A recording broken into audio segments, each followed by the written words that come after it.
Are you ready? Welcome back to the channel, everyone. This is A Strange Case of Sean, here with chapter 5 of my story, 2 Words For Ya. A story written by me, with some assistance from ChatGPT.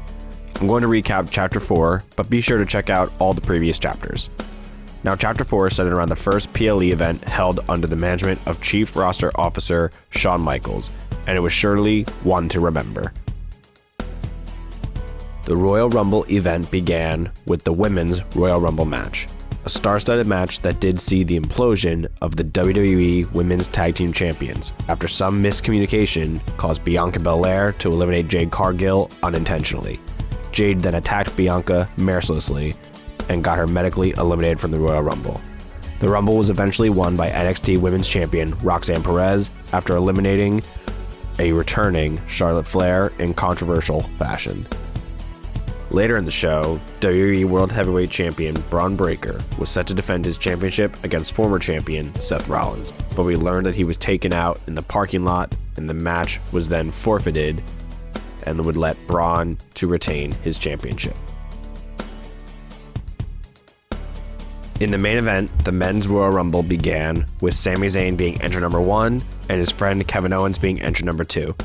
The Judgment Day had a big presence in it, but all the entrants were in awe of a main roster debuting Oba Femi, who eliminated multiple entrants including Kevin Owens. Another group then occupied the ring in the Bloodline. Other key eliminations include Damian Priest eliminating Oba Femi, Dominic Mysterio eliminating Priest, Finn Balor eliminates Tama Tanga Loa, and Dominic, possibly by accident. The WWE Universe is still unsure, but Balor is then eliminated by Solo Sikoa. Jey Uso gained a lot of steam, but then got distracted by an already eliminated Carmelo Hayes to leave him vulnerable to get eliminated by a returning Oba Femi. Oba and Carmelo then take Jey to the back in the parking lot and slam him on top of a car.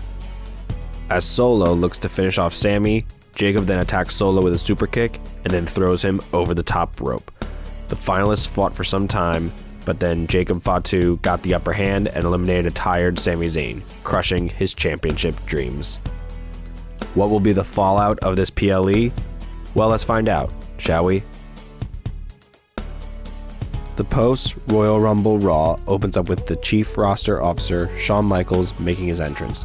He grabs a microphone. Well, it's safe to say that the Royal Rumble was a monumental and unprecedented success. We are on track to an even greater WrestleMania. I now would like to recognize our Royal Rumble winners respectively. First, your winner of the Women's Royal Rumble, NXT Women's Champion, Roxanne Perez. Roxanne Perez makes her entrance with Cora Jade. The crowd boos while they mock the crowd. They enter the ring and shake HBK's hands. Shawn continues. And the winner of the Men's Royal Rumble, Jacob Fatu. Jacob Fatu makes his entrance to light boos. It's almost like the crowd is afraid to boo Jacob. He then enters the ring. Shawn shakes his hand as well. Shawn continues. The two you see here will have big roles in the future of this company, and they've already been making significant impacts in this company. And with that said, Shawn is interrupted by the music of the final boss, The Rock. The crowd cheers. The Rock grabs a microphone. He begins. The Rock had to come out here and congratulate all of you on your success this past Saturday. He shakes hands with Shawn, then Roxanne, then Jacob. He continues. Now, another reason The Rock is here is because this year's WrestleMania needs to be our best. And there's no doubt the three of you will see to that. The Rock looks forward to seeing who you decide to challenge for at WrestleMania. The road ahead of you will be challenging. It will be tough. There will be tears. There will be blood. Roxanne looks puzzled while Jacob stares at The Rock. You can't turn back now. You may have this taste of success, but don't lose sight of your ultimate goal. And think about what exactly you need to do to get there, if you smell what The Rock is cooking. The Rock's music plays and he exits the ring. HBK talks to Roxanne while Jacob exits the ring alone. During the show, we see the members of the Judgment Day talking. Finn Balor then walks in. He begins to talk. Look guys, I know the Royal Rumble didn't go any of our ways, but we collectively will return to being the greatest power in all of WWE. Carlito and JD not in agreement, but Dom continues to look down. Finn acknowledges him. Dom, if you were in my position, you would have done the same. Dom looks up at him and says, but I wasn't, and I didn't. Dominic walks away, followed by JD and Carlito. Finn watches them leave looking dejected. He turns around and says, what do you want? The camera turns to show Damian Priest. He begins, I'm not here to fight. I don't want to, but I will. I just want to congratulate you on your amazing job taking over the Judgment Day. Finn grows aggravated. In the background of the scene, we see Roxanne Perez speaking with The Rock. The conversation between Priest and Balor continues. It's awesome to see your buddies walking away from you. Looks real solid. Finn responds, is this what you have to resort to? Sarcasm? I mean, it seems like it's all you've got since we took away your championship opportunity. Damian laughs. Roxanne and The Rock shake hands, and then they go their separate ways. Damian responds, we? That's funny, because it was Dom who got me out. He had no help from you, so just keep this in mind. With the games you're playing, watch your back. Priest then walks away. In another backstage segment, we see HBK speaking with Braun Breaker. Kevin Owens then barges into their conversation, and he begins. Alright, I know he's your guy. No, not this bum. I want his championship, but I want your other bum. Oba, where is he? Sean responds, whoa, slow your roll there. Good to see you, Kev. Now, Oba isn't here, because he's not a Raw superstar, but you seem to be looking for a fight. So how about this? You insulted our champion here. How about you fight him tonight? Honestly, if you can win, I'd say you can get a championship match, even before Mania. Braun stares down Kevin. Kevin says, you're on. In the main event of Raw, Kevin Owens takes on Braun Breaker with a championship opportunity on the line.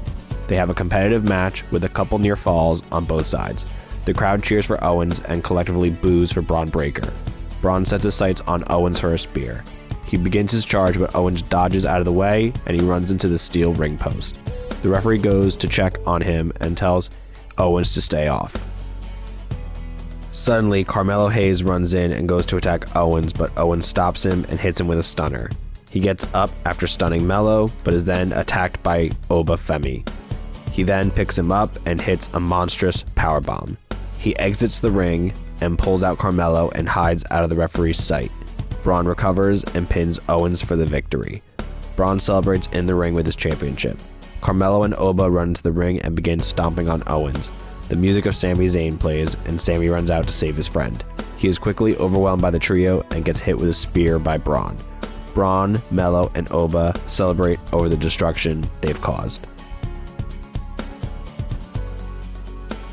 On an episode of NXT, the main event is announced to be Rhea Ripley versus Zaria. Zaria makes her entrance and is joined by Cora, Jade, and NXT Women's Champion Roxanne Perez. Rhea then makes her entrance but stops on the ramp.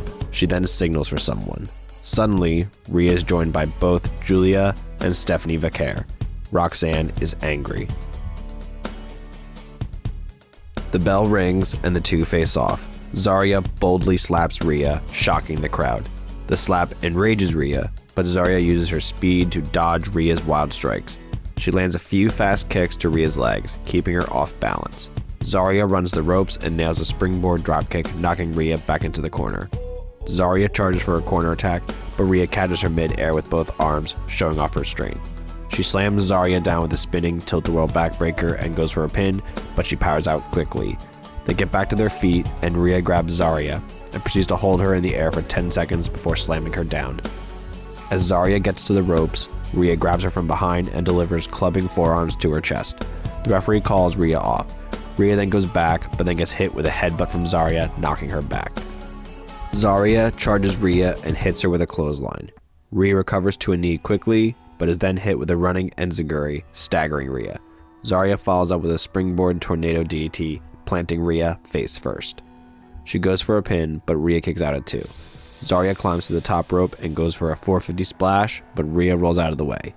Rhea goes for the riptide, but Zaria wiggles free and counters into a surprise sunset flip roll-up pin, but it doesn't get the job done.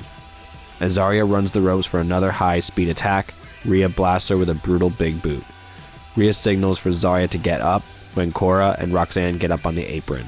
This is then followed by Giulia and Stephanie, who enter the ring and stand beside Rhea. Roxanne and Cora plead for mercy. Rhea walks forward, but is then hit with a double drop kick from Giulia and Stephanie. Roxanne and Cora laugh. The bell rings. Giulia and Stephanie beat down Rhea. They are then joined by Cora and Zaria. Zaria throws Rhea into Roxanne's grasp, who then hits Pop Rocks. Roxanne poses with her NXT Women's Championship with Cora, Zaria, Giulia, and Stephanie to end NXT. On an episode of SmackDown, we get an interview with Jade Cargill on the entrance stage. She is asked why she betrayed Bianca in the Royal Rumble while also vacating the WWE Women's Tag Team Championships. Jade responds, "First off, I wasn't meant to be just a tag team champion. Nope, I'm destined for more, and Bianca was holding me down." The crowd boos. She continues, "Yeah, boo all you want. It doesn't change the fact that before your eyes, there is a new top standard in this company." The crowd continues to boo. Now people are crying, "It was an accident. She didn't mean to. How could you?" Accident or not, Bianca had this coming for a while. And how could I? It was easy. Do you want to see it again? Play the footage. The footage plays again, showing Jade taking out Bianca. Jade laughs, then continues. "Wait, you didn't enjoy that? Well, I did. Whatever. On to better things. I've been a champion for a good amount of my WWE career, but not a singles champion. See, the top standard deserves the top championship in this company. And Nia, you have what I want. I'll see you real soon." The crowd boos and Jade bows before the crowd before leaving. The main segment of the evening will see Jacob Fatu answering before his tribal chief, Solo Sikoa. Solo makes his entrance with Tama Tonga and Tanga Loa. The crowd boos. Tama hands Solo a microphone. He begins. "WWE Universe, acknowledge me." The crowd boos. He continues, "I expect that lack of respect from you cesspool fans, but I didn't expect that from my enforcer, Jacob Fatu. So now, Jacob, come on out and answer before your tribal chief." Jacob Fatu makes his entrance. His entrance gives a similar vibe and reaction to his entrance from the previous Raw. He enters the ring. He puts his hands together. Solo continues. "Now, Jacob, you took matters into your own hands at the Royal Rumble. You put yourself before the bloodline. You put yourself before the tribal chief. Now, before judgment is cast down upon you, do you have anything to say for yourself?" He hands the mic to Jacob. Jacob responds, saying in a more calm, reserved voice, "I love you, Solo." The crowd boos and Solo looks confused. Jacob continues, "I did take matters into my own hands, but I didn't put myself before the tribal chief." The crowd and Solo now are very confused. Jacob continues, "I need to take matters in my hands again. This time, there will be blood." Jacob looks up and stares a hole through Solo. Suddenly, he is attacked from behind by Tonga and Tama. They beat him down with stomps. They then hit a double team move on Solo. Jacob then proceeds to beat down Solo with hard strikes. Tonga brings in a chair and hands it to Jacob. He then proceeds to hit Solo multiple times with the chair. Jacob then continues some more hard strikes, causing Solo to bleed. He then bites Solo on the wound. Solo rolls out of the ring. Jacob shouts at Tama and Tonga to get the announce table ready. They get Solo up and they throw him into Jacob, who then hits him with a pop-up Samoan drop on the outside. They pick up Solo and place him on the announce table. Jacob then dives off the turnbuckle and smashes Solo through the announce table.